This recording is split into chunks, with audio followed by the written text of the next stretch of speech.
Now we're going to go from the big picture to a little more tangible, kind of wrestling with the legal complexities of what's going on here.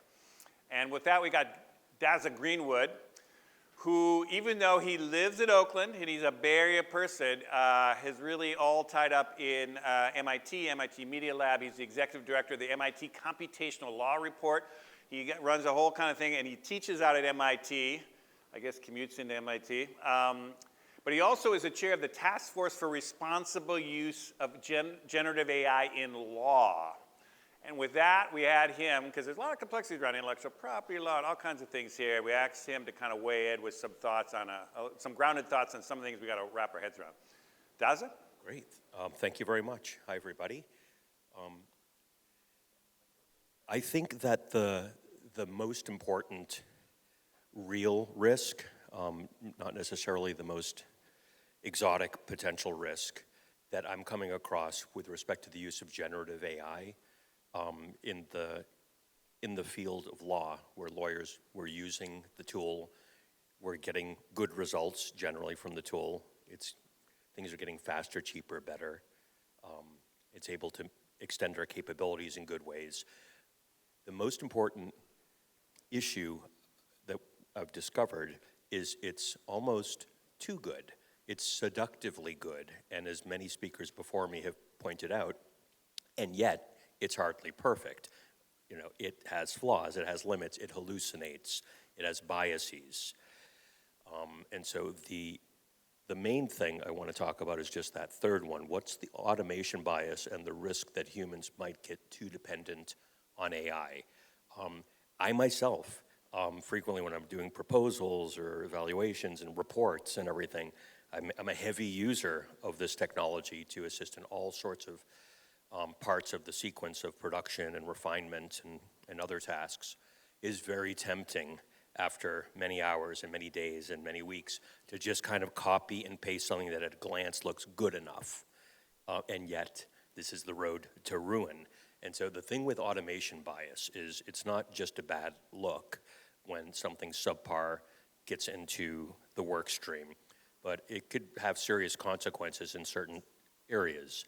There's a lot of automation happening already in cockpits, in emergency rooms, decision support, and now with the advent of generative AI, it's happening more broadly. I want to just point out one example that really has my attention. Just by a show of hands, how many people here know about the UK Post Office scandal? 3 people. Okay, this is amazing. It's front page news and has been for years in England. Americans don't know about it. We should.